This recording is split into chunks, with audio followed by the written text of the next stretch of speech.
Now we're going to have some questions amongst all the panel, and there's a lot to cover, so stay with me. So let's start with what's been in the news everywhere and what's on the minds of a lot of people here today, which is yesterday, as you gentlemen know, President Trump announced that the United States would withdraw from the Paris climate deal, saying that it will hurt the United States economy and it'll cost jobs. European leaders were quick to react, accusing President Trump of shirking America's role as a global leader. President Putin, how do you see it?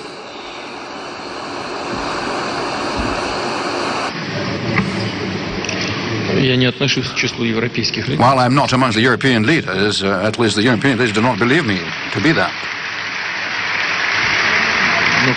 But, of course, I mean, we, Russia, do have our own view. And by the way, did you yourself read through those Paris Accords? You did not. Well, I see that. But generally speaking, the Paris Treaty is a very proper good document which is aimed at resolving one of the global problems of the current times in order to deter the climatic changes. Now the issue is whether we are in a position to not allow climate to change. So it's about not letting the climate temperature go down by 2 degrees, but we don't feel here that the temperature is growing hotter. And I should say that we should be grateful to President Trump, because today in Moscow I hear they're saying that it snowed. You know, it's raining here, it's very cold, so now we can blame him for that and American imperialism. That's, you know, it's all their fault. But we're not going to be doing this. But if we are to look at what the Paris Accords are, this is the framework document, and whatever you read in the Paris Accords, it is left with the national government to make decisions. There is nothing obligatory, compulsory. All the countries make up their own minds, and the United States took on the obligation, I believe, to reduce by 28% the emissions into the environment by 2025. While Russia took on an obligation to achieve the 70% level of emissions compared to 1990 level, but by 2030. Now, the United States, to the extent I remember, ratified that treaty. We haven't yet done so, but we didn't do so because we want to wait and see until the rules are set forth, the way the resources are to be allocated, and other purely technical but very important things. So the United States took on an obligation to contribute 100 million into the Climate Foundation, which is going to be allocated to the emerging countries in their local environmental programs. But how this money is to be made available, to which institutions, who will dispose of them, so far these issues haven't been resolved. So where I'm coming from is that in order to reduce emission by 28% by 2025, and this future is already near, seemingly one has to introduce a great modernization of industry. You need to bring businesses forward to invest billions of dollars into the economy. But there is another side to this coin. One ought to think about what one should do with the labor which will be displaced out of the current production system.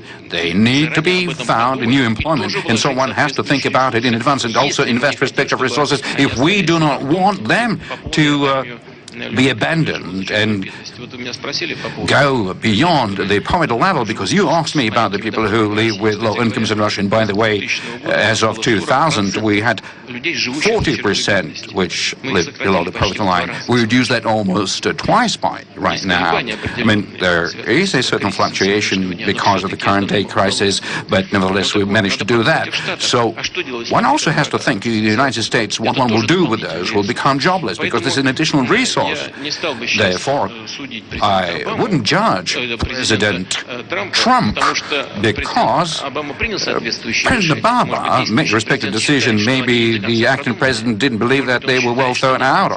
Maybe he thinks that there is not sufficient resource available. So this really requires very thorough consideration. But to my mind, one could as well stay inside the Paris Accord because they are of framework nature. But effectively what one could do is to alter the United States obligations within the Paris Accord.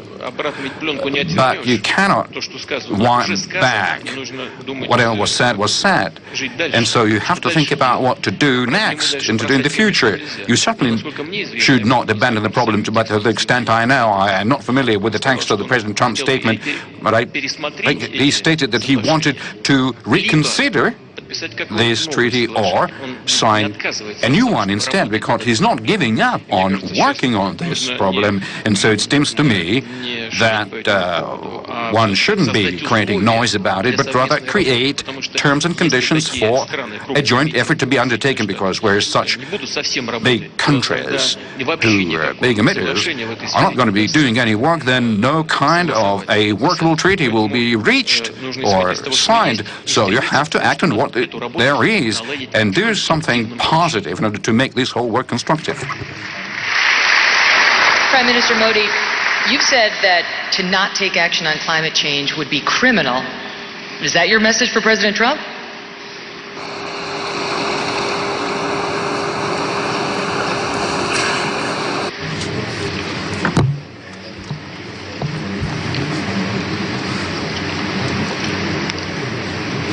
आप पत्रकारिता से जुड़ी हुई हैं, इसलिए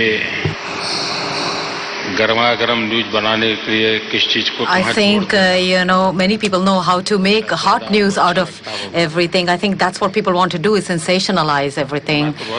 I would put it very simply. I am simply talking about the aspirations or the dream that new India has for itself. That is one thing. The second thing I would like to mention is that I have mentioned about the Vedas, which are the knowledge bank of India, about 5,000 years ago. I wasn't born then, by the way, and in which it was mentioned that human beings, man, should... milking of nature. It's okay to milk nature. We have the right to milk nature. However, we do not have the right to exploit nature. This is what our Vedas say 5,000 years ago. I have only mentioned what has been mentioned 5,000 years ago. Number two, just 3 years ago in Germany, somebody asked me the same question. And of course, we did not have any statement from anyone at that time. And in Germany, I mentioned that whether there is Paris Accord or no Paris Accord, we are convinced that, and that is part of our cultural tradition, that we must not steal something that rightfully belongs to the next generation. We have to make sure that we must leave behind a beautiful, bountiful nature for our future generations so that they can live peacefully, they can breathe fresh air, and live a good life. This is a fundamental concern of India from ancient times, and I have used that example in Germany. I use the same example today. But if I may, President Trump might agree with that. But the question is whether it's going to cost so many jobs and hurt America so much economically that right now it's not the best move for us. That's his position. It's caused outrage by other leaders. Where do you fall on it? Which side do you fall on?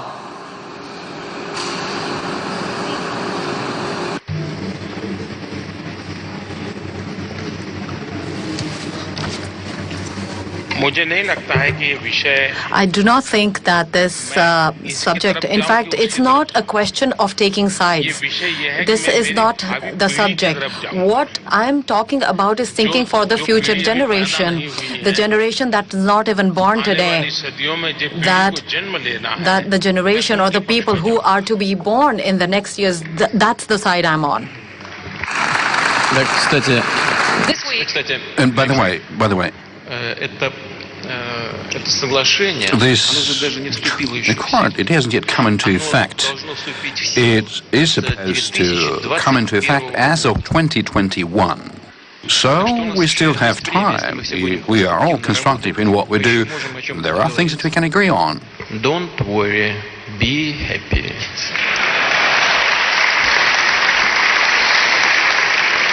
and on that note, this week, German Chancellor Angela Merkel said publicly, including once to you, Prime Minister Modi, that Europe must take its fate into its own hands.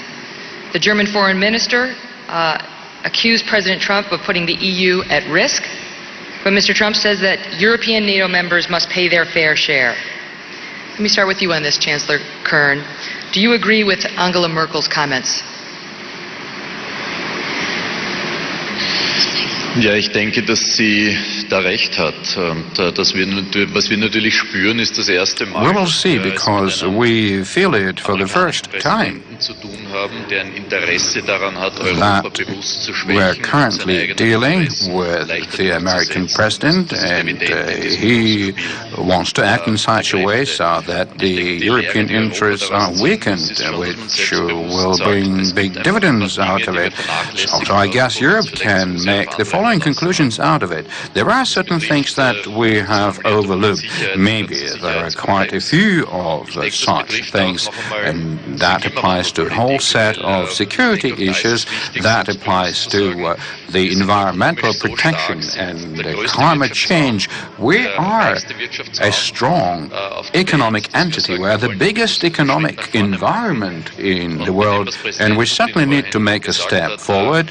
And Mr. Putin, like you said, undoubtedly it is proper to pay attention to climate change, and so the Paris Accord is very important in this way. But what I'm afraid of is that if the United States steps out of this story, that is going to be a step into the past, and that won't facilitate the future development of mankind. And so we need to ask ourselves the questions: are we going to ensure prosperity and wealth to our future generations? And so these major leaps of growth, are we able to sustain that? The steam engine was invented some time ago, computers and internet. These are the kind of leaps I'm referring to. And so the technologies in the area of environmental protections and other innovations will change around the whole business model, and there will appear new stories, new topics, which we will be looking at in order to provide for the stable global development. So whenever I think whether this will fall apart or not, and what will happen in Europe, many who are following this track are looking at the kind of steps that are being made, whether they would undermine the efforts being taken, how one could and should manage the capital flow. And this is very important to see that we want to support the social development with investment. And if America comes and will tell us, I'm not going to be playing this game, maybe this is not the most decisive thing, but this is definitely the reason for us to start thinking, because we do need stable development. We need to be able to take off, but with the kind of wings which we will be in a position to rely upon. And so one should act on an assumption so as not to follow the lead of America, but also think about one's own development in all dimensions. President Putin, does all this squabbling over NATO help Russia? Президент Путин, вот эти все склоки вокруг. Ссора вокруг НАТО?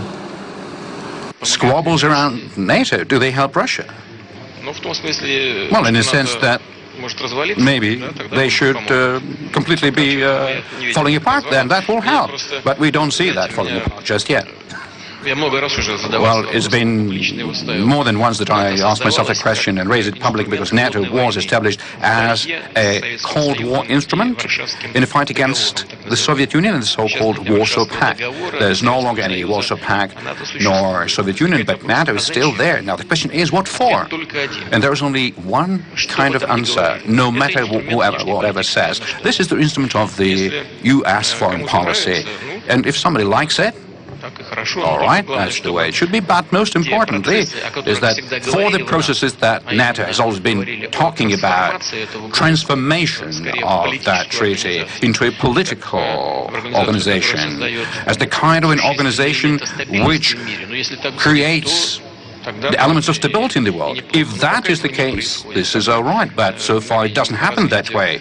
So far we are seeing the way the military infrastructure is expanding and nearing our borders, and this is something which cannot but concern us, and this is something that we are stating and speaking about publicly. Now, in reference to the recent summit meeting, the United States demand from their allies to raise their military spending, and simultaneously is saying that NATO is not going to attack anybody, but if you're not intending to attack anybody, why should you increase your military spending? So this is something that we see as an additional issue. Therefore, we did our best to establish constructive relations with this organization. Even we set up the Russia-NATO Council in Rome, but it all ceased to be, and effectively no longer is working, not because of us to blame, not because of our initiative, but the lack of such instruments of cooperation is bad because it doesn't give us an opportunity to constructively cooperate, to try and eliminate the current problematic agenda items. So people are saying that NATO is supposed to more actively fight against terrorism. This is good. This is something that we are supportive of. But at the same time, what do we see? Look, we have recently held a major international conference on security issues at the level of Security Council partner countries. 95 representatives from different countries came, and very many representatives from the Americans and from Europe were whispering to us. They were trying to persuade us in Brussels and in Washington not to go to Russia. So what is it? The people who maintain such a position, which part of their body they're thinking with? And the professionals want to work together. I mean, professionals are eager to. They do understand the importance of such an interaction, the importance of being able to exchange information. Well, at the political level, people are being transported around in armored vehicles. They're safe, and they don't feel threat to their citizens. If that will continue that way, we'll definitely receive blows in Germany, in Brussels, in the United States, in Russia. I mentioned it more than once. We need to unite our efforts in combating main threats, one of which is terror. If this is where we would need to work together in a constructive way, we will definitely be cooperating.